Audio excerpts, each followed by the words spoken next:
اللہ کے نبی علیہ السلام کو اگر کچھ طبیعت میں گرانی ہوتی تھی، مثلا کبھی آپ کو بخار بھی آ جاتا تھا، کبھی سر میں درد بھی ہوتا تھا، کبھی طبیعت میں گراوٹ بھی ہوتی تھی، تو آپ کا خود کا کیا معمول تھا اپنے لیے؟ یہ دعا بھی حدیث کے اندر موجود ہے اور بخاری اور مسلم شریف کی حدیث ہے، سنیے۔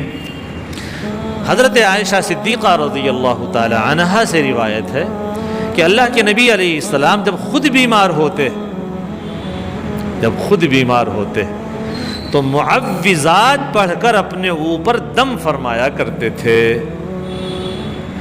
اور خود اپنا دست مبارک، اپنا مبارک ہاتھ اپنے جسم پر پھیرتے۔ معوذات کو آپ نے پڑھ لیا، پھونک مار لی اور وہ ہاتھ اپنے جسم پر پھیر لیا۔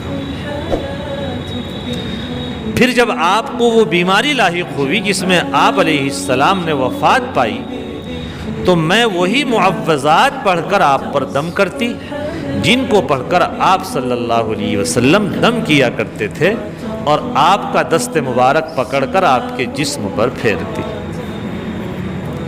معوذات کیا چیز ہے؟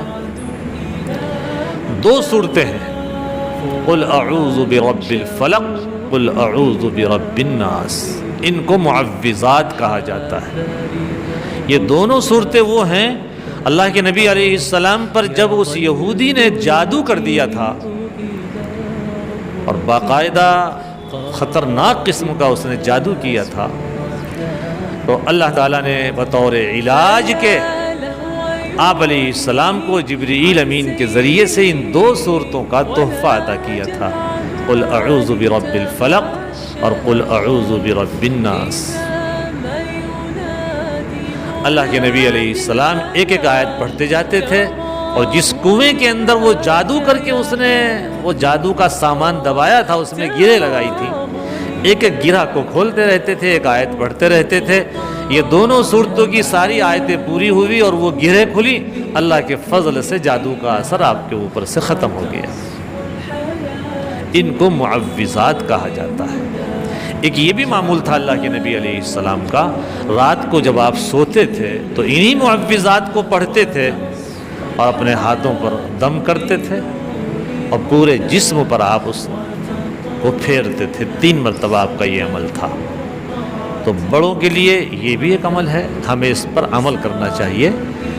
آج کل اچانک بیماریوں کے حملے بہت ہو رہے ہیں اور شیاطین اور نظر کے بہت زیادہ کیسز آ رہے ہیں، تو اپنی زندگی کا ہم معمول بنائیں ان چیزوں کو۔ افسوس تو یہ ہے کہ ہم لوگ ڈاکٹری کی طرف بھاگتے ہیں، لیکن سب سے پہلے جو ہمارا کام کرنا چاہیے یا ہمیں جو اپنی زندگی میں ان معمولات کو داخل کرنا چاہیے، ان کو کرنے کے لیے تیار نہیں۔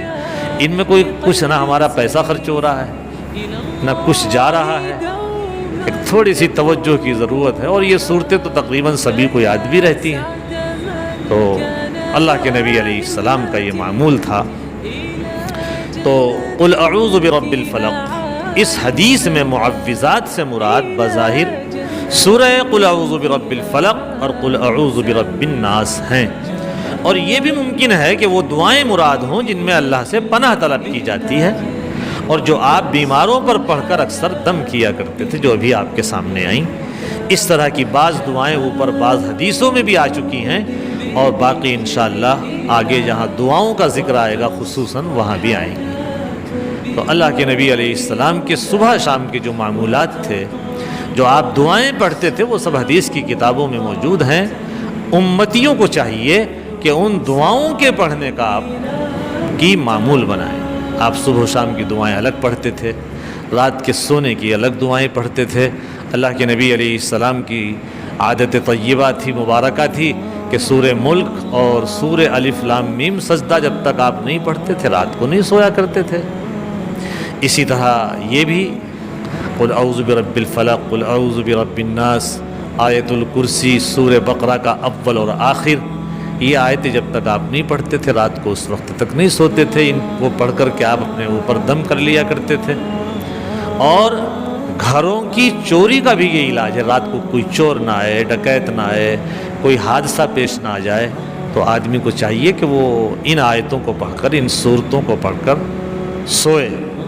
اور انشاءاللہ وہ اللہ کی حفاظت میں آ جائے گا۔ حدیث کے اندر آتا ہے جو بندہ قل اعوذ برب الفلق اور قل اعوذ برب الناس کو اپنی زندگی کا معمول بنا لے گا تو اللہ تعالیٰ ہر قسم کے شر سے ان کی حفاظت فرمائیں گے۔